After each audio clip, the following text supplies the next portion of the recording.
And in that video, you can see the same, what appears to be the bullet coming down, and it does line up with the actual gunshot itself. So you're not counting gang violence. Great. So this video was created by a friend of mine who is a Marine. You'll see him here at the end. This is the angle he is showing the shot coming from, showing where Charlie was sitting and the angle of the shot, which will correspond with this video here, which unfortunately we will blur out Charlie's face, but we will show what is necessary to prove that this was an entry and exit wound.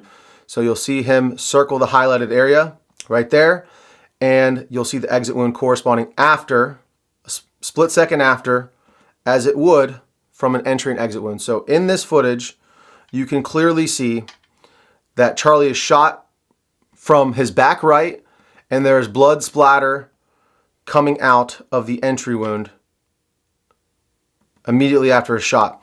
The first arc is kind of down, as if it's just gushing out from the entry wound. And then the second shot corresponds with when his head kind of snaps forward, that fluid then flips up in relation to that motion. So you can see there's that second splatter flipping up into the air. This is something that I hadn't seen to this date. I saw this for the first time late in the evening yesterday, and I decided that this needed to be put out immediately because no one that I know of is talking about this. So big shout out to my friend who actually found this and created this video. You'll see him here in just a moment, but let's just one more time look at this shot. You see bullet comes in that circled area. You have the blood splatter go down, then up, and then immediately after, you see the exit right here with the skin being pierced, and then the exit wound emerges.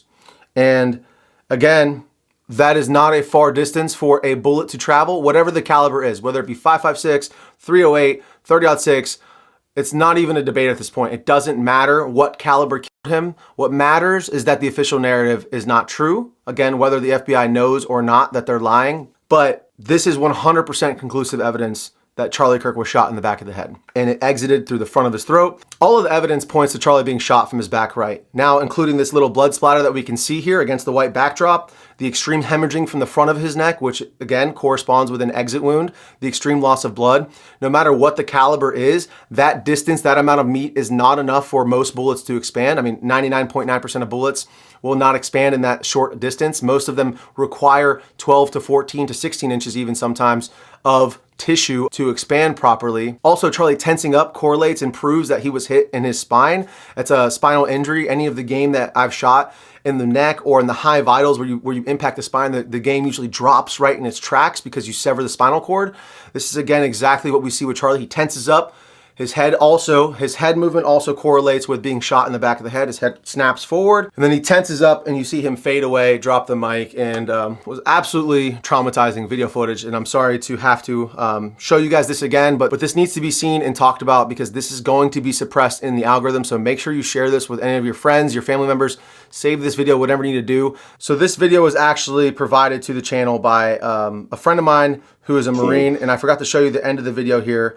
So this is my friend who actually made the video. I want to just give him a shout out. I will link his socials down in the description below. Again, he is the one who brought this to my attention. This is his video. He created this. He did the drawings on it, and he sent it to me to allow me to use it to show you guys what we're talking about. So he says, I have been shot many times, 3 times to be exact, and I know exit and entry wounds. I have extensive firearms training inside the Marines and the civilian world as well. It appears that Charlie was shot in the back right side of his head and the bullet exited through his neck. The moment I saw the video and he tensed up, I thought, that looks like a headshot given the fact that he seized up. It is a very common occurrence with a headshot. So this dude, of all people, would know what an entry and exit wound looks like on his own body, literally up close in 4K HD, as they say. So if anyone is qualified to talk about it, it is this dude. He is a super cool guy, so please go ahead and check him out. And I really appreciate him sending me this over because until he sent this to me, I just hadn't seen anything like it. Now, I wanted to be sure, and I wanted to make sure that wasn't like doctored footage. So I went to one of the original videos that I saw posted the day of Charlie's assassination. And right here I have it paused where you can see that splash that I'm talking about from the entry wound. And you can see it slowed down. This guy in this video is actually talking about the F